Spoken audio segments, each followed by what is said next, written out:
if I may, my resume and the resume of my partners is important background for SDVI, so let me go through that. So this is my third startup. I don't talk about the first one. The second one, I was the founding CEO of Omnion. Some of you may know Omnion, video servers. And we sold that to Harmonic in 2010 for $307 million. That was good. So this is my third one. Prior to SDVI, I ran Sony Broadcast in the United States. And prior to that, I was responsible for the television and computer graphic parts of Tektronix, which at that time included Grass Valley Group. So I was chairman of Grass Valley in the early 90s. Okay. So my partner, Jeff Beachy, standing right there. Jeff was the co-founder of it. He's a co-founder of SDVI. He's a CTO.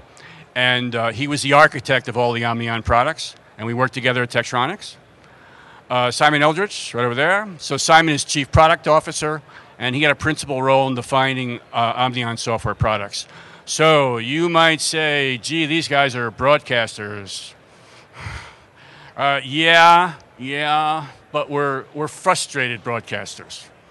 And frustrated because this industry has done things a certain way for mostly good reasons for a long, long time. And it's time to rethink how we approach things and to think beyond broadcasting.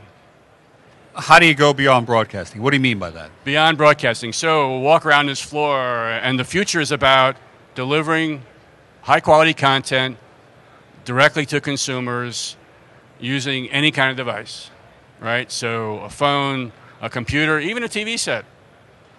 And the processes by which that content today is published is extremely slow. It's very complicated. It's really icky, technical term, and expensive. So what the future requires is near real-time ability to publish that content via these distribution channels. Okay, so the way that works today is these factories, these media factories, consist of lots of assets that are used for processing and storage and networking of this video material. Very much fixed systems. And imagine when you try to redeploy these things to new services, it can take months. But imagine if you could deploy things instead of months, you could do it in days or hours. The incremental revenue to a major network for each month of acceleration could be $5 to $10 million. It's a lot of money. And these same systems, these same fixed systems, are highly over-provisioned as part of backup strategies. So utilization in these facilities is quite poor. So imagine a facility that has hundreds of millions of dollars of assets, in some cases even more, with low utilization. If you can improve that utilization just a bit, the financial returns are fantastic. So we're focused on some very expensive problems for broadcasters. So the issue is that the facilities that are in use, in most, not everyone, but most, were never designed for this digital future. And plus, the technologies to do it differently really haven't existed until quite recently. So what does SDVI actually do? In English, please. Good question. So the IT industry in the last decade, if you think about it, huge changes. Virtualization, software as a service, infrastructure on demand, and this industry has had limited benefits of that. Well, why is that? Because we have special requirements, and that's where SDVI comes in. So SDVI is going to take advantage of these IT things, adapt them to our applications to develop a next generation infrastructure to run these factories.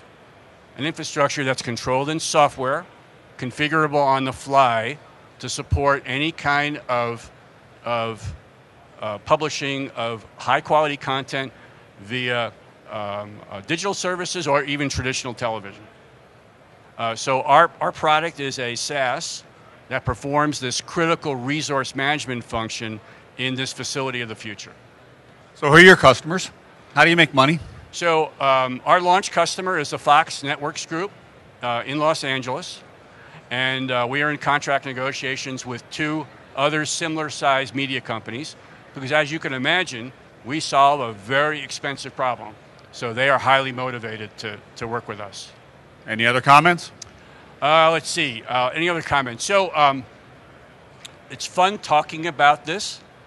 It's really kind of cool, really changes things, but the tough part for broadcasters and content companies is how do I get from where I am to this future? You can't just turn things off and put a new facility in place. So that's where we come in, and we have some ideas about that. If anyone has any particular interest, we'll be standing over there, and thank you for your attention.